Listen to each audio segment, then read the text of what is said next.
गांव के किनारे एक पुराना मकान था।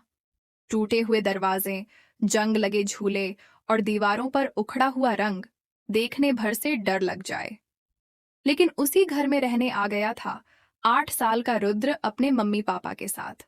पापा को सरकारी नौकरी मिली थी, इसलिए उन्हें यहाँ रहना पड़ा। पहले दिन से ही रुद्र को इस घर में कुछ अजीब सा सन्नाटा महसूस हुआ, जैसे कोई उसकी हर हरकत देख रहा हो। मम्मी ने समझाया, नया घर है बेटा, थोड़ा डर लगना तो स्वाभाविक है। रुद्र मान गया, लेकिन उस रात जब वह सोने जा रहा था तो कमरे के कोने में उसे कोई परछाई दिखाई दी। छोटा सा, उसकी ही उम्र का कोई बच्चा जो मुस्कुरा रहा था। रुद्र घबरा गया। कौन हो तुम? वह परछाई बोली। मैं आदित्य हूँ, तुम्हारा नया दोस्त। तुम यहाँ रहते हो? आदित्य बोला। हाँ, बहुत सालों से। रुद्र ने डरते हुए पूछा। उसकी आवाज धीमी थी, लेकिन उसमें एक अजीब सर्दपन थी। रुद्र ने सोचा शायद सपना है और तकिया पकड़कर सो गया। अगले दिन स्कूल से लौटकर रुद्र ने मम्मी से कहा। मम्मी मुस्कुरा दी। मम्मी, मेरा नया दोस्त है आदित्य। रुद्र बोला। अच्छा, वो किस स्कूल में पढ़ता है? वो स्कूल नहीं जाता, वो यहीं रहता है। मम्मी ने उसे मजाक समझा, पर जब उन्होंने देखा कि रुद्र कमरे में अकेले बैठा बात कर रहा है और मुस्कुरा भी रहा है, तो थोड़ा डरने लगी। कई बार वो कमरे में झांकती, पर वहां कोई नहीं होता। रात को रुद्र अचानक जाग गया। दरवाजा खुला था और झूला अपने आप हिल रहा था। बाहर कोई नहीं, लेकिन हवा में ठंडक थी। उसने धीमे से पूछा, आदित्य तुम हो? दीवार से आवाज आई। हाँ, मैं यही हूँ। रुद्र ने देखा, झूले पर आदित्य बैठा था। इस बार उसका चेहरा साफ दिख रहा था, पीला, ठंडा और आंखें गहरी काली। क्या तुम मरे हुए हो? हाँ, आदित्य बोला। लेकिन तुम मेरे दोस्त हो ना, तुम भी मेरे साथ खेलोगे? रुद्र के शरीर में सिहरन दौड़ गई।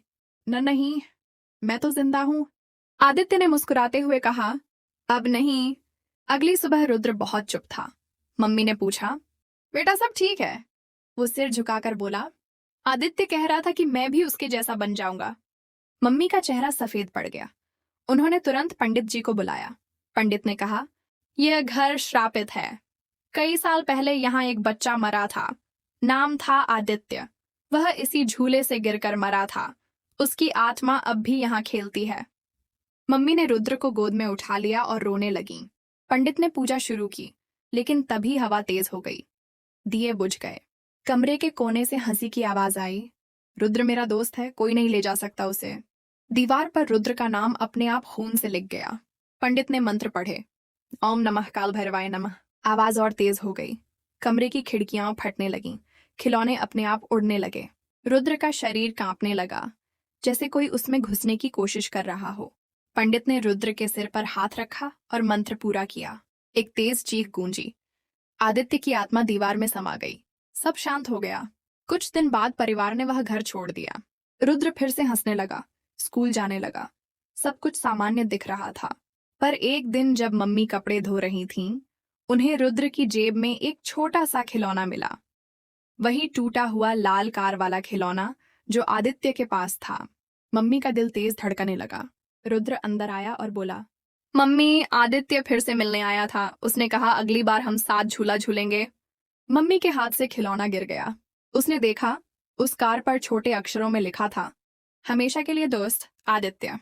रात को रुद्र फिर से जागा। खिड़की खुली थी। हवा नहीं थी, लेकिन झूला फिर से अपने आप हिलने लगा। रुद्र मुस्कुराया और बोला, चलो आदित्य, आज हम देर तक खेलेंगे। फिर कमरे में वही पुरानी हंसी गूंजी और सुबह तक रुद्र कहीं नहीं मिला।